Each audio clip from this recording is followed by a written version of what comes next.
আসসালামু আলাইকুম, সবাইকে ওয়েলকাম জানাচ্ছি স্টোরি উইথ সুজানা। মাত্র 10 মিনিটে চেষ্টা করেছি প্রত্যেকটা গল্পের সহজ ব্যাখ্যা আপনাদের সামনে তুলে ধরবার জন্য, যাতে খুব সহজে আপনাদের সব কিছু মাথায় থাকে এবং পরীক্ষাটা খুব বেশি ভালো হয়। ভালো লাগলে চ্যানেলটিকে সাবস্ক্রাইব করতে ভুলবেন না। তাহলে চলুন শুরু করা শোভা যাক। গল্পটি মূলত একটি বাক প্রতিবন্ধী মেয়েকে কেন্দ্র করে গড়ে উঠেছে। বাণীকণ্ঠের ছোট্ট মেয়ে শুভা, পুরো নাম সুভাষিনী। সুভাষিনীর আরও দুটো বোন রয়েছে এবং তাদের খুব কষ্ট করে বাবা মা বিয়ে দিয়ে দিলেও শুভার বিয়ে দিতে পারছে না। এবং শোভা যে কথা বলতে পারে না, তার এই অক্ষমতাকে মা নিজের দোষ বলে ধরেন। শুভার বাবা মা খুব শখ করে শুভার নাম রেখেছিল সুভাষিনী, আর তার নামের অর্থই হচ্ছে যে সুন্দর করে কথা বলে। কিন্তু দুর্ভাগ্যবশত শুভা কথা বলতে পারে না।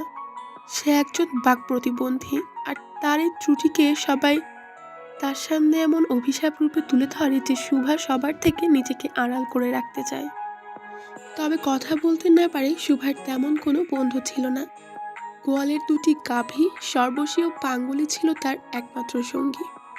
ওদের দুজনের কথা শুভা বুঝতে পারত। আবার শুভা কখন তাদের আদর করছে, কখন ভর্ৎসনা করছে, কখন আবার মিনতি করছে, তাও মানুষের চাইতে দুটো গাভী ভালো বুঝত। প্রকৃতির বেশিরভাগ জিনিসের সাথে শুভার বন্ধুত্ব ছিল। এবং এছাড়াও শুভার আরও একটি সঙ্গী হয়েছিল, গোসাইদের ছোট্ট ছেলে, নাম প্রতাপ।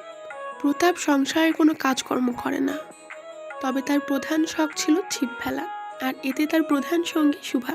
মাছ ধরার সময় যেহেতু কথা বললে অসুবিধা হয়, তাই শুভাই ছিল প্রতাপের একমাত্র সঙ্গী মাছ ধরার সময়। এবং মনে মনে শুভা চাইতো একজন জলকুমারী হতে। এছাড়াও তার আরও কিছু স্বপ্ন ছিল প্রতাপকে আকৃষ্ট করবার জন্য। অন্যদিকে বাণীকণ্ঠ এবং শুভার মা কন্যার চিন্তায় খুবই চিন্তিত ছিল। মেয়ের বিয়ে দিতে পারছে না বলে সচ্ছল হওয়া সত্ত্বেও সমাজের কাছ থেকে তার নিন্দা শুনতে হচ্ছিল। এমন অবস্থায় বাণীকণ্ঠ বিদেশ চলে যায় এবং কিছুদিন পর ফিরে এসে সে শুভাকেও সাথে নিয়ে যেতে চায় কলকাতায়। এমনটা শুনে শুভার আসলেই খুব খারাপ লেগেছিল। ইতিমধ্যে একদিন বিকেলে প্রতাপ বসে বসে ছিপ ফেলে মাছ ধরছিল। তখন শুভা সেখানে উপস্থিত হয়। তখন প্রতাপ তাকে এমন বলে যে তার জন্য বর পাওয়া গেছে, তাই সে বিয়ে করতে যাচ্ছে কিনা তাকে জিজ্ঞেস করে। এমনটা শুনে শুভার আরো খারাপ লাগে। শুভা তাকে অনেক কিছু বলতে চেয়েছিল, কিন্তু সে তাকে কিছুই বলতে পারেনি। সেদিন আর সে গাছতলায় বসেনি। বাণীকণ্ঠ ঘুম থেকে উঠে পড়লে শুভা তার পায়ের কাছে বসে অনেকক্ষণ কাঁদতে থাকে। বাণীকণ্ঠ শুভাকে সান্ত্বনা দিল এবং দেখতে দেখতে তাদের যাবার দিন চলে এলো। যাবার আগে শুভা তার বাল্য সখীদের সাথে একটু দেখা করে নিল এবং নিজ হাতে তাদের থেকে বিদায় নিল।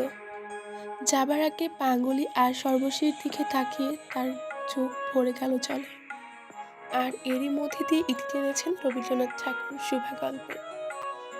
এখানে মূলত রবীন্দ্রনাথ ঠাকুর বিশেষ চাহিদা সম্পন্ন শিশুর মন ও চিন্তা, আবেগ, অনুভূতির কথা বলেছেন। আমাদের সকলেরই উচিত তাদের প্রতি মানবিক হওয়া। জাহানারা ইমাম রচিত ৭১-এর দিনগুলি এর একটা ব্যাপার যদি আপনারা লক্ষ্য করে দেখেন, তাহলে দেখতে পারবেন জাহানারা ইমাম কিন্তু এখানে নিজের ছেলেকে উৎসর্গ করেছেন তার দেশের জন্য। তিনি চাইলেই মার্সি পিটিশন করে তার ছেলেকে কিন্তু মুক্ত করে আনতে পারতেন, কিন্তু তিনি তা করেননি। সন্তানের প্রতি তার গভীর মমতা এবং অনুভূতি থাকা সত্ত্বেও জাতির প্রয়োজনে তিনি তার সন্তান উৎসর্গ করেছেন। মুক্তিযুদ্ধে তিনি তার সন্তান রুমিকে হারিয়েছেন। শুধু জাহানারা ইমাম নয়, তার মতো আরও অনেকেই স্বামী হারিয়েছেন, কেউ কেউ সন্তান হারিয়েছেন, কেউ নিজের সম্ভ্রম হারিয়েছেন। কত মানুষ কত কিছু বিনিময়ে যে এই মুক্তিযুদ্ধ করে স্বাধীনতাটা আমাদেরকে এনে দিয়েছেন, তা কিন্তু বলে শেষ করার মতো না। আর এখান থেকে কিন্তু প্রশ্ন যে কোনো জায়গা থেকে আসতে পারে, যেমন রুমিকে কেন্দ্র করে আসতে পারে, আবার একজন মুক্তিযুদ্ধের সন্তানহারা একজন মায়ের কথাও আসতে পারে। এছাড়াও যেহেতু এটি স্মৃতিচারণমূলক একটি রচনা, তাই এটা কিন্তু বেশ কিছু কিছু অংশ থেকে প্রশ্নগুলো হতে পারে। শুধু তাই নয়, শহীদদের যে আত্মত্যাগের মাধ্যমে আমরা আমাদের দেশটাকে স্বাধীন করতে পেরেছি, সেটাকে কেন্দ্র করেও কিন্তু প্রশ্ন আসতে পারে। মানিক বন্দ্যোপাধ্যায়ের সরীসৃপ গ্রন্থের অন্তর্ভুক্ত মমতাদি গল্প। 23 বছরের এক ভদ্র মহিলা, নাম তার মমতা। মর্যাদা সম্পন্ন পরিবারের নারী হয়েও তাকে অপরের বাড়িতে কাজ নিতে হয়েছে। স্বামীর চাকরি নেই বলে অভাবের সংসার চালানোর জন্য সমস্ত রকমের পর্দা ঠেলে তাকে উপার্জনের জন্য বাইরে বেরিয়ে আসতে হয়েছে। যেই বাড়িতে সে কাজ নিয়েছিল সেই বাড়িতে ছিল স্কুল পড়ুয়া একটি ছেলে। মমতাদিকে দেখে ছেলেটি বেশ খুশি হয়েছিল। প্রথম প্রথম মমতাদি তাকে উপেক্ষা করলেও পরবর্তীতে সেই ছোট্ট ছেলেটি হয়ে উঠেছিল ছোট্ট ভাইয়েরই মতো। মমতাদির প্রচণ্ড আত্মসম্মান বোধ ছিল, তাই ছোট্ট ছেলেটি যখন তাকে বামন্দি বলে ডেকেছিল তার খানিকটা খারাপই লেগেছিল, তাই তাকে শুধু সে দিদি বলেই ডাকতে বলেছিল।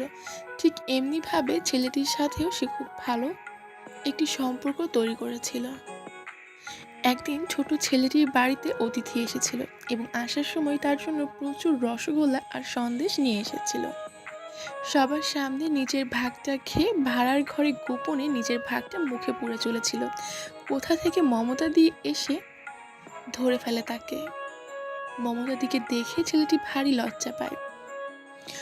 তবে মমতাদি তাকে কোনো রকম বকাঝকা না করে লক্ষ্মী ছেলে এসে জল খাবে বলে তাকে সেখান থেকে নিয়ে এলো। এমন দৃশ্য দেখে ছেলেটির মনে হলো মা যদি দেখতো তাহলে তাকে কতই না বকতো। এমনিভাবে ছেলেটি ও তার পরিবারের সাথে মমতাদির একটি সৌহার্দ্যপূর্ণ সম্পর্ক স্থাপন করেছিল। শুধু তাই নয়, ছোট ছেলেটি মমতাদির বাড়িতে গিয়েও ঘুরে এসেছিল। মমতাদির বাড়ির কিছুটা বর্ণনা দিয়ে শেষ হয়েছিল এই মমতাদি উপন্যাস। প্রবাস বন্ধুটি রচনা করেছেন সৈয়দ মুজতবা আলী। মূলত এটি একটি ভ্রমণ কাহিনী। মূলত এটি দেশে বিদেশে গ্রন্থের ৫৫ অংশ। সৈয়দ মুজতবা আলী আফগানিস্তানের ভ্রমণের কিছু অভিজ্ঞতার কথা এখানে তুলে ধরেছেন। আফগানিস্তানে থাকাকালীন তার এক ব্যক্তির সাথে পরিচয় হয়, তার নাম আব্দুর রহমান, যে কিনা লেখকের দেখাশোনার দায়িত্বে ছিলেন। বেশ বড়সড় একজন লোক আব্দুর রহমান, যেমন অতিথিপরায়ণ তেমনি দেশপ্রেমী। খুব সহজ সরল একজন মানুষ আব্দুর রহমান। প্রচুর রান্না করতে পারেন আব্দুর রহমান। আব্দুর রহমান নিজে খাবার তৈরি করে অন্যকে খাইয়ে তৃপ্তি পান। সে লেখককে খুশি করতে কোনো প্রচেষ্টার অন্ত রাখেনি। লেখকের অত্যন্ত ভালোবাসা আর মর্যাদার সাথে আপ্যায়ন করেছিলেন।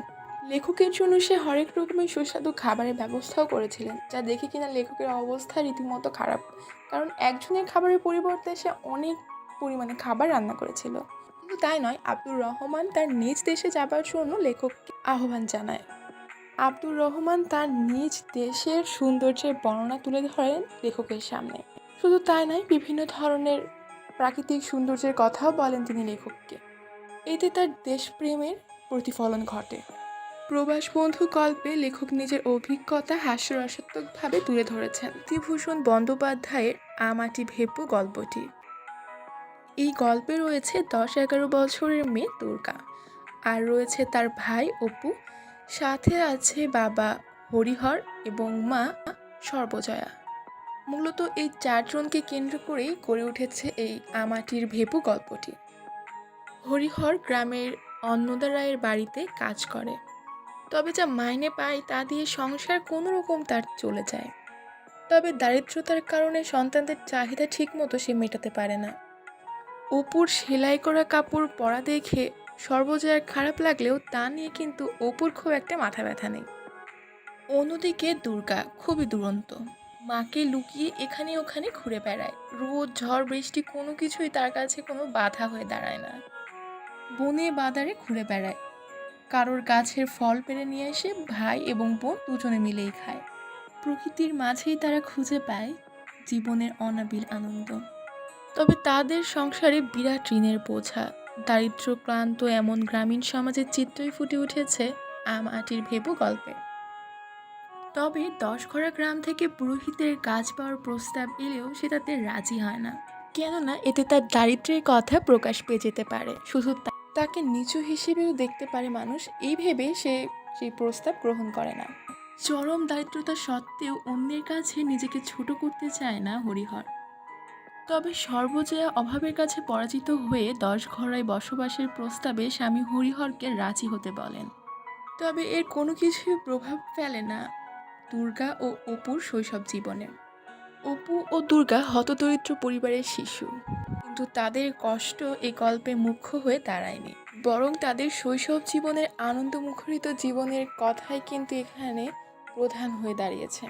বিভূতিভূষণ বন্দ্যোপাধ্যায় এখানে প্রকৃতির সাথে সম্পর্ক দেখিয়েছেন শিশু কিশোরদের। এর পাশাপাশি পল্লী মায়ের মনোকষ্টের কথাও কিন্তু কিছুটা বোঝাতে চেয়েছেন বিভূতিভূষণ বন্দ্যোপাধ্যায়। কেমন লাগলো আমার আজকের আয়োজন আমাকে অবশ্যই কমেন্ট করে জানাতে ভুলবেন না। আর আপনাদের সবার জন্য থাকলো বেস্ট অফ লাক। আজকের মতো এখানেই বিদায় নিচ্ছি। আল্লাহ হাফেজ।